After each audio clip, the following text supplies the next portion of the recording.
नमस्कार प्यारे दर्शकों, मैं आपका ज्योतिष मित्र आदित्य द्विवेदी।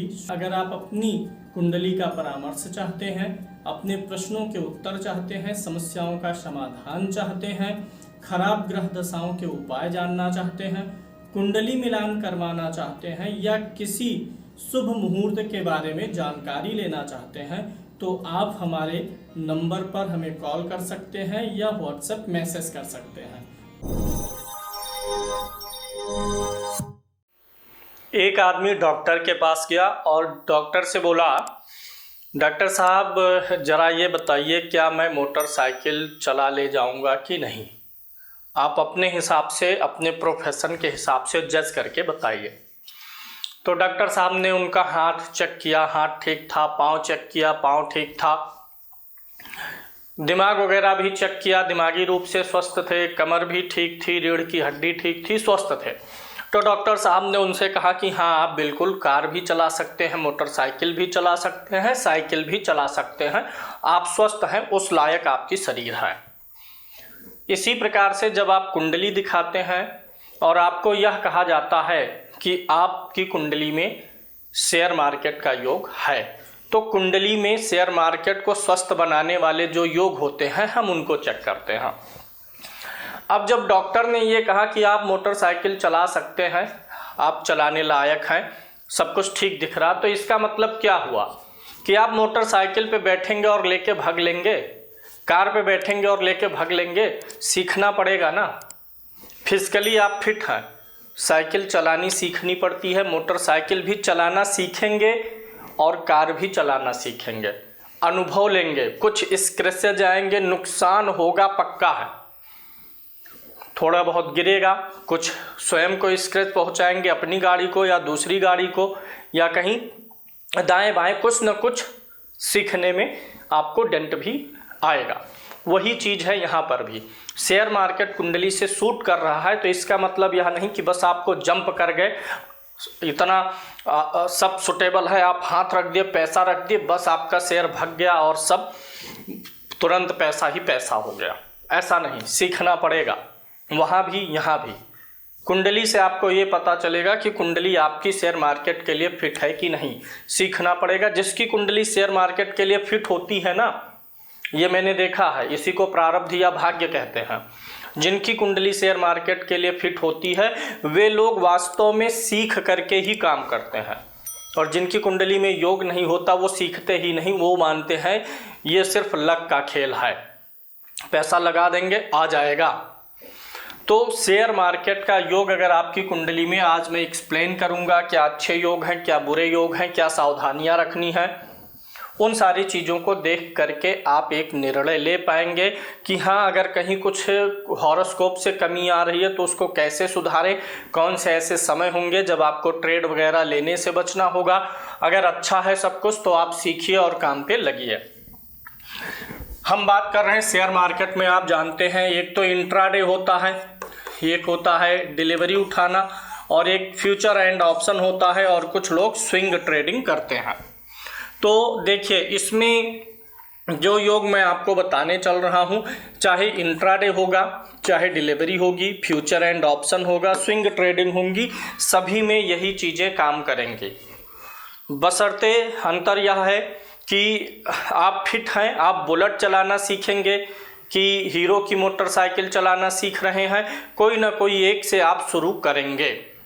है योग तो आप सीख लेंगे, फिजिकली फिट है, अगर हॉरोस्कोप फिजिकली फिट है तो इनमें से किसी भी चीज़ में आप प्रैक्टिस शुरू कर सकते हैं, अभ्यास शुरू कर सकते हैं।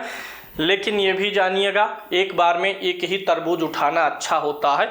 शुरुआती स्तर में सीखने के लिए ये चीज़ें बहुत ज़रूरी होती हैं। तो यहाँ पे मैं कोई यह व्यू नहीं दे रहा हूँ कि आप शेयर मार्केट में जाएं या ना, मैं ये दे रहा हूँ कि ये योग है तो आप शेयर मार्केट की ट्रेनिंग ले लीजिए, कोर्स जो भी कुछ हो सीख लीजिए। शेयर मार्केट के लिए हम देखिए, पहली चीज़ जो मुख्य होती है यह पंचम भाव होता है। यानी यह जो कहा जाता है कि शेयर मार्केट में लक की ज़रूरत है, ये बात सत्य भी है, क्योंकि पंचम भाव हमारे पूर्व जन्म के पुण्यों को दर्शाता है। पूर्व जन्म के जो भी लेखा जोखा अच्छा बुरा हमने लिया है वो पंचम भाव में होता है। तो यहाँ पे पूर्व जन्म का योगदान होता है, क्योंकि ये चीज़ें क्लिष्ट होती हैं, मार्केटिंग वाली का, शेयर मार्केट का काम। तो अगर पहले से पूर्व जन्म, देखिए अधूरे कर्मों को हम आगे पूरा करते हैं, तो पूर्व जन्म में आपने कुछ ऐसी चीज़ें की हुई हैं, तो उसी हिसाब से आपकी इस जन्म की बुद्धि डेवलप होगी, क्योंकि पंचम भाव बुद्धि का भी है। तो पंचम भाव लेते हैं। दूसरा क्या लेते हैं, इसमें जो मुख्य ग्रह होता है वो बुध होता है। पंचम भाव को लेंगे, कारक ग्रह बुध को लेंगे। अब जब पंचम भाव हो गया तो पंचम भाव का स्वामी भी आपको देखना होगा, यानी पंचमेश को देखना होगा। ये चीज़ें मुख्य होती हैं, प्राइमरी होती हैं। इसके बाद कुंडली में बने हुए पंचम भाव में अच्छे बुरे योग, दृष्टि वगैरह, उनको भी देखना है। पंचम भाव से पंचम भाव, ये पंचम भाव है, तो ये पंचम से पंचम यानी नवम स्थान भी महत्वपूर्ण हो जाता है। पंचम और नवम दोनों देखेंगे। अब मैं आपको यहाँ पे चलता हूँ एनालिसिस पे लेकर के। पहले मैं बता देता हूँ योग कब अच्छा होता है। देखिए, पहले तो आप यह जान लीजिए कि ये जो आपका 5th हाउस है, इसमें नीच का ग्रह अगर होता है तो यह एक अपोजिट साइन होता है। यह आपको अन्य लोगों की अपेक्षा थोड़ा सा बैक करता है। अगर यहीं पर आपका पंचम में उच्च का ग्रह हो, अगर नीच का ग्रह है तो यह निगेटिव साइन है, उच्च का ग्रह है तो अच्छा साइन है। पंचम भाव का जो स्वामी है आपकी कुंडली में, अगर वह नीच का है तो निगेटिव साइन है, वह उच्च का है तो पॉजिटिव साइन है। कितने पॉजिटिव कितने निगेटिव बन रहे हैं आप स्वयं से काउंट करिएगा। पंचम भाव में जो ग्रह बैठा हुआ है वह कहाँ है, पंचम में जो ग्रह बैठा है वह मित्र राशि हो, पंचम में अपनी मित्र की राशि में हो तो अच्छा है, शत्रु की राशि में होगा तो बुरा होगा। पंचम भाव में बैठा ग्रह अस्त होगा तो भी आपके लिए दिक्कत होगी। यानी अगर पंचम भाव में बैठा ग्रह उच्च हो, पंचम भाव में बैठा ग्रह चाहे पंचम का स्वामी उच्च का हो, स्वराशि का हो यानी अपनी राशि में बैठा हो, या मित्र की राशि में हो, या वर्गोत्तम हो, लग्न कुंडली और नवमांश कुंडली दोनों में एक ही राशि में हो तो वर्गोत्तम बोलेंगे। पुष्कर नवमांश में हो या पुष्कर भाग में हो, दोनों अलग अलग चीज़ें हैं जिसे हम पुराने वीडियोस में चर्चा कर चुके हैं। पुष्कर नवमांश या पुष्कर भाग में हो, या फिर आपका ये जो पंचम भाव है इसके अगले और पिछले दोनों भावों में शुभ ग्रह बैठे हों तो ये सारी चीज़ें पॉजिटिव साइन है। वहीं पंचम भाव में नीच का ग्रह हो, शत्रु राशि का ग्रह हो, पंचम भाव में ऐसा ग्रह बैठा हो जो नवमांश कुंडली में नीच का हो जाए, पंचम भाव में ऐसा ग्रह बैठा हो जो विष नवमांश में हो, पंचम भाव में ऐसा ग्रह हो जो मृत्यु भाग में हो। और यही चीज़ पांचवें भाव के स्वामी के लिए भी अप्लाई कर दीजिए। अगर पांचवें भाव का स्वामी नीच का हो, शत्रु राशि में हो, नवमांश में नीच का हो, विष नवमांश में हो या मृत्यु भाग में हो तो गड़बड़ हो गया। एनालिसिस का पैरामीटर मैं इधर अलग से नोट कर दे रहा हूँ। इन्हीं चीज़ों पे आपको ये एनालिसिस का पैरामीटर लगाना है। ये सूत्र है, इसका स्क्रीनशॉट रख लीजिएगा। पंचम भाव में देखेंगे, पंचम भाव के स्वामी पर देखेंगे, पंचमेश जिसको बोलेंगे, और बुध को देखिएगा। क्या क्या देखना है कि ये उच्च या नीच कैसे हैं, ऐसे आप काउंट करते हुए एक पेन पेपर लेके लिखते हुए चलेंगे, समझ जाएंगे।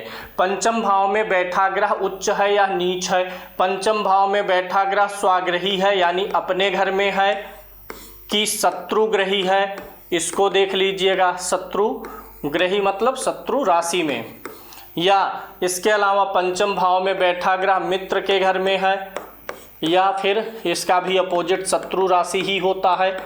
इधर वाला निगेटिव साइन देगा आपको। ये क्या है, निगेटिव, मैं लिख दे रहा हूँ, ये क्या है, निगेटिव, और ये अगर है तो ये आपको पॉजिटिव दे रहा है। इसके अलावा अगर पंचम भाव में बैठा हुआ ग्रह क्या हो, वर्गोत्तम हो, यानी लग्न कुंडली और नवमांश कुंडली दोनों में एक ही हो, भले ही नीच का ही क्यों ना वर्गोत्तम हो, या पंचम भाव में बैठा ग्रह नवमांश कुंडली में क्या हो जाए, नीच का हो। पंचम भाव में बैठा हुआ ग्रह क्या हो, पुष्कर नवमांश में हो, इस पे अलग से पूरा वीडियो बना हुआ है। इसका अपोजिट क्या होगा, अगर वह कहाँ बैठा हो, विष नवमांश में बैठा होगा तो निगेटिव हो जाएगा।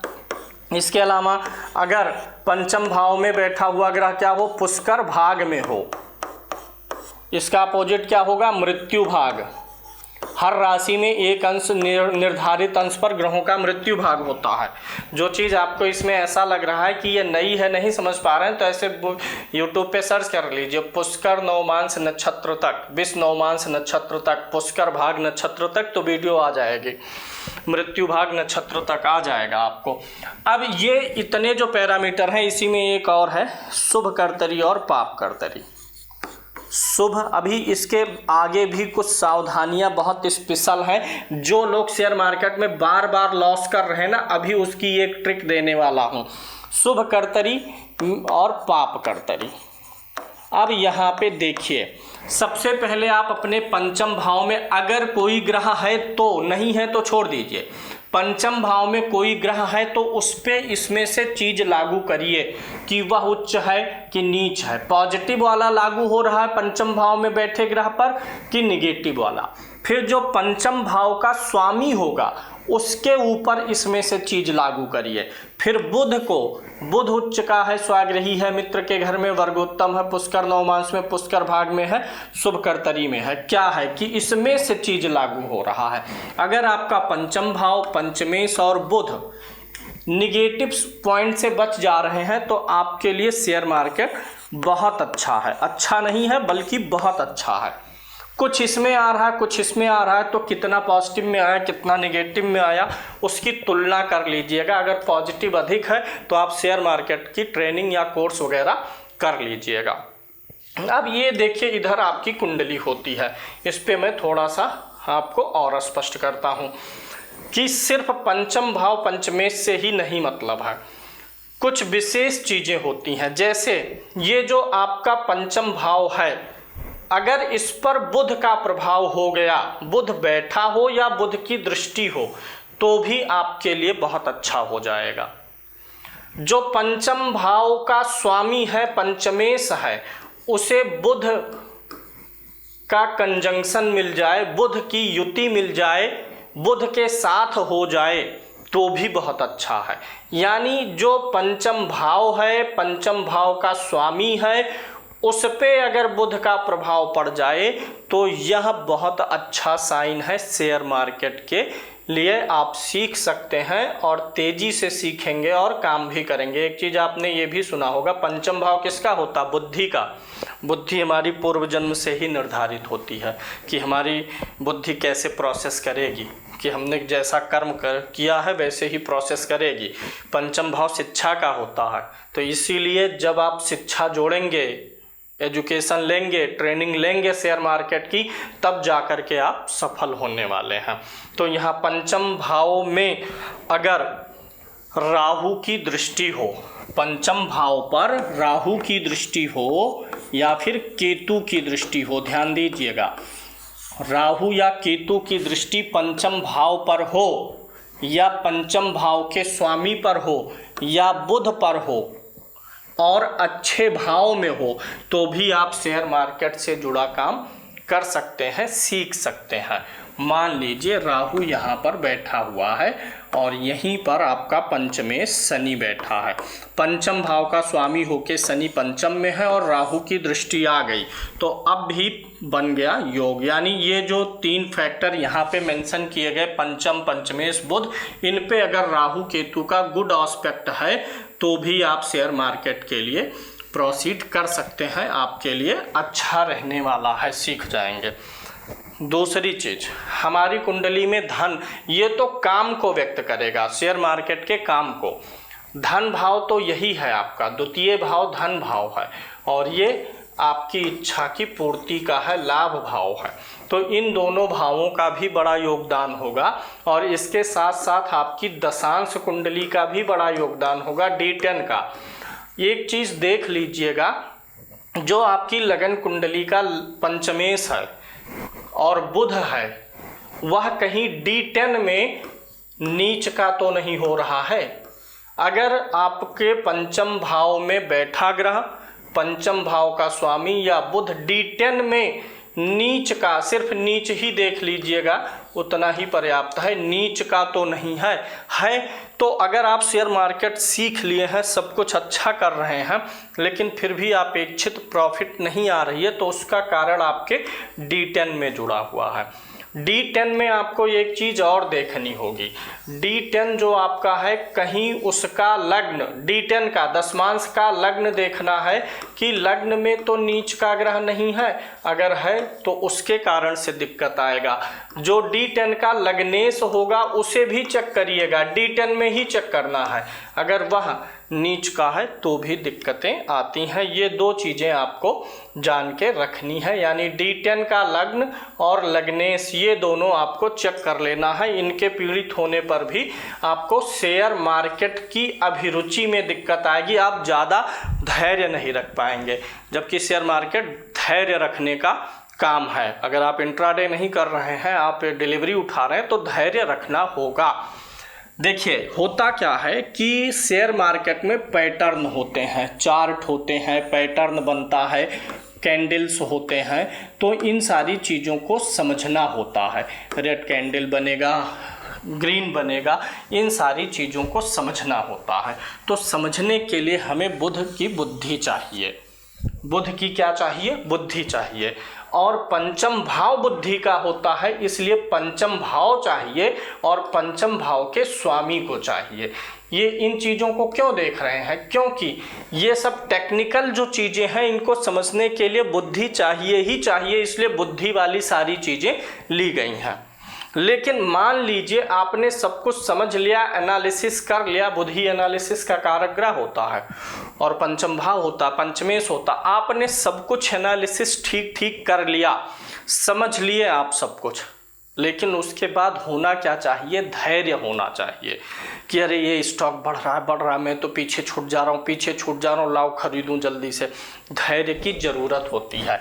तो एक बहुत स्पष्ट चीज समझ के रखिएगा, किसी भी कुंडली में सूर्य चंद्र अगर इन पे ग्रहण लगा होता है तो व्यक्ति बिना जाने बूझे समझे सौदे उठाता है, ना ही वह जज कर पाता है राइट टाइम खरीदारी का, ना ही सेलिंग की राइट टाइम उसके दिमाग में स्टक करती है। खरीदारी और बेचने का सही समय वह नहीं जान पाता है अगर सूर्य चंद्रमा के साथ कुंडली में राहु हो या फिर केतु हो। कुछ लोगों के लिए ये अच्छा हो जाता है तब जब सूर्य और चंद्रमा से राहु केतु की डिग्री कम होती है, तब कुछ हद तक ये मदद भी करता है। लेकिन अगर आपके सूर्य और चंद्रमा जितनी डिग्री के हैं, राहु केतु उससे अधिक अंश के हों, सूर्य 15 अंश का है और राहु 20 अंश का है, तब ये प्रबल ग्रहण दोष बनता है। क्योंकि राहु क्या करेगा? उल्टा चलेगा और सूर्य की तरफ आएगा। राहु केतु हमेशा उल्टा चलते हैं। वहीं अगर सूर्य 15 डिग्री का है और राहु 10 डिग्री का है तो क्या होगा? सूर्य 15 से कहाँ जाएगा? 16, 17, 18 और राहु 10 से 9, 8, 7, तो ये कम खतरनाक है अगर राहु केतु के अंश सूर्य चंद्रमा से कम है। लेकिन अगर सूर्य चंद्रमा से अधिक अंश पर है, एक साथ है दोनों, तो आप समझ के रखिए आप बहुत बड़ा नुकसान उठाने वाले हैं। ये जिनकी कुंडली में हो जरा देखें और ये कमेंट करके बताएं, इन्होंने बहुत तेजी से पैसा कमाने का चक्कर रखा होगा। 5 लाख का नुकसान किए होंगे तो तुरंत दिमाग में आया होगा कि 10 अब लगा करके वो 5 भी रिकवर कर लेंगे। एक ही ट्रेड में बार बार इन्वेस्ट किए होंगे और लालच इनके अंदर ज़्यादा रही होगी, धैर्य नाम की चीज़ नहीं रही होगी। लॉस पे लॉस करते हुए 30, 40 लाख, 50 लाख, करोड़ों तक का नुकसान कर करके लोग हमारे पास आते हैं सूर्य चंद्रमा की यह युति से। दूसरा एक और बहुत विशेष चीज़ बता दे रहा हूँ जो ज़्यादा मैटर करेगी। अगर आपके पंचम भाव में ग्रह विष नवमांश में है तो वह बड़ा असर करता है। विष नवमांश ये मुख्य है, पुष्कर नवमांश का तो आप वीडियो देख लीजिएगा या आप समझ लीजिएगा। विष नवमांश के लिए मैं विशेष सावधानी करूंगा, क्योंकि ये अगर ये है विष नवमांश है तब आपको विशेष सावधानी करनी है। कैसे होगा क्या? देखिए, अगर आपके पंचम भाव में मेष राशि हो। कौन सी राशि हो? 1 नंबर की राशि हो, 2 नंबर की राशि हो, 6 नंबर या 9 नंबर की राशि लिखी है, यानी मेष, वृष, कन्या या धनु राशि है और वहां पर कोई ग्रह 0 अंश से लेकर के 3 अंश 20 मिनट के बीच में बैठा है तो वह विष नवमांश में है, वही ग्रह आपको शेयर मार्केट में डुबाएगा। अगर कोई भी ग्रह मेष राशि, वृषभ राशि, कन्या राशि या धनु राशि में पंचम भाव में इस भाग में है तो वो विष नवमांश में है। मान लीजिए ग्रह इसमें नहीं है, इस भाव में, लेकिन जो आपके 5वें भाव का स्वामी है, जो आपका पंचमेश है, कुंडली में पंचमेश कहीं भी बैठा हो, मेष राशि में, वृषभ राशि में, कन्या या धनु राशि में कहीं भी पंचमेश बैठा हो और उसकी डिग्री इतने के बीच में होगा तो वो भी विष नवमांश में होगा। सतर्क के होके चलने की जरूरत रहेगी। दूसरा, अन्य राशियों के लिए मैं बता देता हूँ। मिथुन राशि यानी 3, सिंह राशि 5, तुला राशि 7, कुंभ राशि 11। अगर आपके 5वें भाव में ये राशि पड़ी हुई हो या 5वें भाव का स्वामी कुंडली में कहीं इन्हीं राशियों में बैठा हो और उसकी डिग्री 13 अंश 20 मिनट से लेकर के 16 अंश 40 मिनट के बीच होगा तो वो विष नवमांश में होगा। अगर आपका चंद्रमा, भले ही उसका संबंध यहाँ से ना हो, चंद्रमा और सूर्य विष नवमांश में होंगे तो भी आप नुकसान सहेंगे। अब अगली राशियों के लिए मैं बता देता हूं। अगर यहाँ पे 4 नंबर यानी कर्क राशि हो, वृश्चिक राशि हो, मकर राशि हो या मीन राशि हो पंचम भाव में, या पंचम भाव का स्वामी कुंडली में कहीं इन्हीं राशियों में बैठा हो और उसकी डिग्री 26 अंश 40 मिनट से लेकर के 30 अंश के बीच में होगा तो वो विष नवमांश में होगा। उसकी दशा अंतर दशा में आप एकदम से संभल जाइए। एक बहुत विशेष बात लीजिए, सभी ग्रहों का विष नवमांश मैंने नोट ही कर दिया आपको। अगर आपकी कुंडली में द्वितीय भाव में जो ग्रह बैठा है वह विष नवमांश में है या द्वितीय भाव का स्वामी विष नवमांश में है तो वह भी आपको जीवन में बहुत ऊपर तक लेकर के जाएगा और फिर उसके बाद बहुत तेजी से आपको पतन की तरफ लेकर के आएगा। ये लालच देगा आपको। पंचम भाव पूर्व जन्म के भाग्य का है, पंचम भाव बिगड़ा है तो यानी कहीं ना कहीं रिस्क वाली चीज़ों में आपको बहुत ज़्यादा तकलीफ होने वाली है। इसलिए पंचम भाव से शेयर मार्केट जुड़ा हुआ है तो पंचम भाव की परीक्षा अच्छे से करिए। पंचम भाव का स्वामी अच्छा हो, पंचम भाव अच्छा हो, बुध अच्छा हो और सूर्य चंद्रमा के साथ में राहु केतु ना हो तो आप शेयर मार्केट कर सकते हैं। पूरा कंक्लूजन मैं बता रहा हूं कि अगर पंचम अच्छा, पंचमेश अच्छा, बुध अच्छा है, सूर्य और चंद्रमा के साथ ग्रहण नहीं है तो शेयर मार्केट करिए। शेष क्या होगा कि अगर कोई ग्रह विष नवमांश में है, गड़बड़ है तो उसकी दशा में जब उसकी अंतरदशा वगैरह आएगी तो सावधान हो लीजिएगा। मैंने बहुत सारी कुंडलियां देखी हैं, जब भी किसी की विष नवमांश वाले ग्रह की दशा चलती है तो व्यक्ति बहुत पीड़ित होता है। पुष्कर नवमांश वाले ग्रह की, पुष्कर भाग वाले ग्रह की दशा होती है तो व्यक्ति, वह भले ही ग्रह कुंडली में बुरे भाव का ही स्वामी क्यों ना हो, लेकिन धन के लिए बड़ा अच्छा फल दे देता है। तो इन सारी चीज़ों को समझना है। दूसरी चीज आपको यह भी देखना है, अगर इसमें भी और डीप में जाना चाहें तो आप यह देख सकते हैं, जो भी ग्रह स्वामी बन रहा है पंचम भाव का, जो भी पंचम भाव में जो बैठा है, जो पंचमेश है और बुध, अगर ये आपकी कुंडली में पंचम भाव का जो स्वामी है उसी के नक्षत्र में हो तो बहुत अच्छा है। द्वितीय भाव का जो स्वामी हो उसके नक्षत्र में हो तो बहुत ही अच्छा है। नवम भाव का जो स्वामी है उसके नक्षत्र में हो तो बहुत अच्छा है। लाभ भाव के स्वामी के नक्षत्र में हो तो बहुत ही अच्छा है। इसके अलावा कुंडली में कुछ राजयोग बनते हैं, उन राजयोगों के होने पर भी आप शेयर मार्केट से पैसा कमाते हैं, अच्छा कमाते हैं। भले ही पंचम भाव थोड़ा पीड़ित ही क्यों नहीं है, पंचमेश पीड़ित है, बुध पीड़ित है, लेकिन अगर राजयोग कुंडली में अच्छा बना है, शुद्ध बना है, विशुद्ध बना है, तो वही एक राजयोग ही आपको शेयर मार्केट से या किसी दूसरी चीज से बहुत ही सुखी और संपन्न कर सकता है।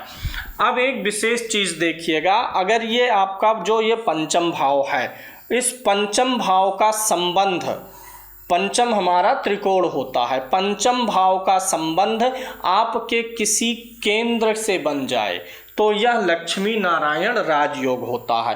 पंचम भाव या पंचमेश का संबंध किसी केंद्र के स्वामी से बन जाए, पंचम भाव का संबंध धन भाव के स्वामी से बन जाए, पंचम भाव या पंचमेश का संबंध लाभ भाव के स्वामी से बन जाए, तो भी आपको अचानक से उन्नति मिलने के योग होते हैं। शेयर मार्केट में इन्वेस्टमेंट भी ऐसे लोगों के लिए करना ठीक होता है। जो लोग कुंडली एनालिसिस कर रहे हैं, इन चीज़ों को नोट कर लें जो निगेटिव चीज़ें हैं। ऐसा मैं नहीं कह सकता कि अगर आप काम कर रहे हैं कुछ निगेटिव चीज़ें आ रही हैं तो आप काम छोड़िए।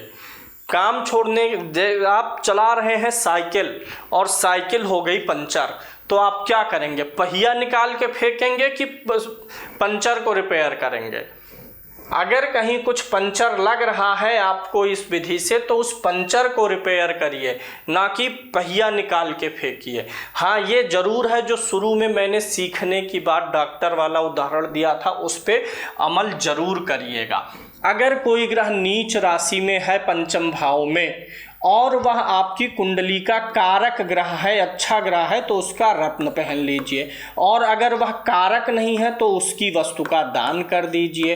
ये उपाय हुआ। मान लीजिए लग्नेश ही यहाँ पर आकर के नीच का हो रहा है, दशमेश नीच का हो रहा है, नवमेश हो रहा है, ऐसा ग्रह यहाँ पर नीच का हो रहा है जो लगन का मित्र है, अकारक नहीं है, तो उसका रत्न पहनिए। और अगर अकारक है तो उसकी वस्तु का दान करिए। ग्रह अगर शत्रु राशि में है तब क्या उपाय करेंगे? शत्रु राशि में ग्रह कैसा फल देते हैं? जैसे हम अगर शत्रु के घर में जाएंगे तो क्या रहेंगे? भयभीत रहेंगे। तो अगर कोई व्यक्ति भयभीत है तो आप उसे क्या करेंगे? जब कोई ग्रह भयभीत होता है तो उसे बाहर का, हम ही अपने शत्रु के घर में भयभीत है तो हमें बाहर का बल मिलना चाहिए कि हाँ, हम शत्रु राशि में हैं लेकिन बाहर मेरे मित्र, मेरे हित, वो मेरे सपोर्ट में खड़े हैं, कुछ होगा तो वो मेरे लिए आ जाएंगे। यानी अगर आप कहीं फंसे हुए हैं तब आपके अंदर उम्मीद तब पनपती है जब आपके जो साथी हैं, जो आपके हित मित्र हैं, परिवार हैं, जो आपकी मदद करने वाले लोग हैं, वो मजबूत रहेंगे, तो मन में उम्मीद रहेगी कि बुरा होने पर ये मदद करेगा। यानी जो ग्रह यहाँ पर शत्रु राशि में है उसका जो मित्र ग्रह होगा उसको आप प्रसन्न करिए। एक तो यह तरीका है। दूसरा, जो ग्रह यहाँ शत्रु राशि में है उसका आप क्या पहन लीजिए? रुद्राक्ष पहन लीजिए। तीसरा, अगर ग्रह नीच राशि में है, ये तो हो ही गया। विष नवमांस में है तो इसका क्या करेंगे? विष नवमांस जो होता है ये अस्थाई होता है। आज मैं आपको परमानेंट उपाय बता रहा हूँ। विष नवमांस जो होता है ये परमानेंट ग्रह को असर डालता है। ऐसे में उस ग्रह की वस्तु का दान करिए, या परमानेंट खत्म करने के लिए उस ग्रह के लिए स्वर्ण का, सोने का दान करना चाहिए। देखिए, जो आप दान करते हैं ना, वस्तु वगैरह नहीं देते, उस वस्तु में संकल्प जब आप ग्रह का करते हैं तो आपके सारे दोष उसी में चले जाते हैं। जो लेता है उसका ग्रह खराब हो जाता है, जो दे रहा है उसका बनेगा। जैसे यही वस्त्र है, अगर मैं इस वस्त्र को उतारूं और किसी को दे दूं तो उसका जो है शरीर ढक गया, उसकी ठंडक दूर होगी, जो कुछ भी होगा, लेकिन जो पहले उसको तकलीफ थी अब वो मुझे मिलेगी, क्योंकि पहले उसको सर्दी या कुछ लग रहा था, अब मेरे पास। तो जब आप किसी को कुछ देते हैं तो उसका असर उसके ऊपर जाता ही जाता है। तो जब आप जो चीज़ दान कर रहे हैं ना जिस ग्रह के लिए, उस ग्रह का दोष उसमें जाता है। तो विष नवमांस का अस्थाई इलाज है स्वर्ण दान। मृत्यु भाग में अगर कोई ग्रह है तो ये भी परमानेंट है, उसके लिए ये कर सकते हैं। लेकिन अगर आपका कोई अच्छा ग्रह विष नवमांस में है, मृत्यु भाग में है, तो पीड़ित है, तो ऐसे में आप उसके लिए स्टोन भी पहन सकते हैं, लेकिन दान करने के बाद। पाप कर्तरी में ग्रह है तो उसके लिए आपको रुद्राक्ष ही धारण करना चाहिए। अगर आपकी कुंडली में कोई ग्रह पीड़ित है, जैसे चंद्रमा, सूर्य और चंद्रमा के साथ राहु है, सूर्य के साथ और चंद्र के साथ राहु का ग्रहण या केतु का ग्रहण लगा है, तो आप इस चीज को ध्यान रखिए, जब भी गोचर में सूर्य और चंद्रमा के साथ में राहु केतु आए, जब भी जिस महीने भर रहेगा, अगर सूर्य के साथ आएगा तो महीने भर रहेगा, चंद्रमा के साथ 2.25 दिन रहेगा, तो ये चीज़ ध्यान रखिए उस महीने में और उन दिनों में ट्रेड अगर जो लिए हैं उसको रोके रहिए, सेल नहीं करिए और नया ट्रेड लीजिए नहीं, इस चीज़ का ध्यान देना। दूसरी चीज़, बहुत गोपनीय चीज़ बता दे रहा हूँ, आप यह जान लीजिए कि आपका जो पंचम भाव का स्वामी है कुंडली में, पंचम भाव में एक तो ग्रह यहाँ बैठा होगा, एक तो वो प्रभाव डालता है, अगर बैठा है तो, नहीं बैठा है तो पंचम का जो कोई ग्रह स्वामी होगा वो। तीसरा कारक कौन है? बुध। इन ग्रहों को गोचर में चेक करते रहिए, इन ग्रहों को हमेशा गोचर में चेक करिए कि पंचम भाव में बैठा हुआ ग्रह, पंचम भाव का स्वामी और कारक बुध, जब भी ये गोचर में मृत्यु भाग में होंगे या विष नवमांश में होंगे, अभी मैंने लिख दिया किस राशि पे कहाँ कितना अंश होता है विष नवमांश, मृत्यु भाग आप लोग सर्च कर लीजिएगा। गोचर में जब ये विष नवमांश और मृत्यु भाग में रहेंगे तब कोई ट्रेड ना लीजिएगा ना बेचिएगा, बेचेंगे तो आगे पछताएंगे कि गलत किया बेच के, ले लेंगे तो भी पछताएंगे। यानी पंचम भाव, पंचमेश और बुध गोचर में जब अच्छे चलते हैं आपकी कुंडली के, तब ट्रेड लेना और ट्रेड बेचना, खरीदना और बेचना ज़्यादा अच्छा हो जाता है। उम्मीद है विषय वस्तु से कुछ लाभ आपको मिला होगा। सीखिए और फिर इन्वेस्ट करिए। सिर्फ किस्मत के बल पे इस संसार में कुछ नहीं होता है, किस्मत आपको साथ देती है। जो लोग सीख रहे हैं, समझ रहे हैं, किस्मत उनको आगे लेकर के जाएगी। बिना प्रयास किए तो सोते हुए सिंह के मुंह में हिरण अपने आप नहीं आता है। तैरना है तो पानी में कूदना है, शेयर मार्केटिंग आपको करनी है तो पहले सीखना है। अगर ये सारे योग हैं पॉजिटिव तो आप सीख ले जाएंगे और करोड़पति बनेंगे शेयर मार्केट से। योग नहीं है तो आप बिना सीखे जाएंगे। जैसे वो कहते हैं ना कि मूर्ख व्यक्ति सामने से प्रहार करता है और बुद्धिमान व्यक्ति हमेशा पर्दे के पीछे रहता है। तो मूर्ख व्यक्ति हमेशा हा हा हा हा आ गया, ये बन गया, उसकी स्टोरी सुन ले, ये करोड़पति हुआ, ये हो गया करोड़पति, लेकिन ये नहीं उस स्टोरी में बताया गया रहता कि उस व्यक्ति ने सीखा कितने दिन है और कितने दिन अनुभव लिया है। जैसे क्या है, जब नया नया कोई व्यक्ति रोटी बनाना शुरू करेगा, सब्जी बनाना शुरू करेगा ना, गड़बड़ बनाएगा, महीने 2 महीने बनाने के बाद वो फिर परफेक्ट होता है बनाने में। ऐसे शेयर मार्केट में भी है, शुरू में प्रैक्टिस करनी होती है। तो प्रैक्टिस 10-5 हज़ार रुपये लगा के करिए। 10,000 को 11 बनाने का पहले प्रयास करिए। 10,000 को 1 लाख बनाने का चक्कर करने वाले लोग असफल होते हैं। धन्यवाद, फिर मिलेंगे अगले कार्यक्रम में। जय श्री राम।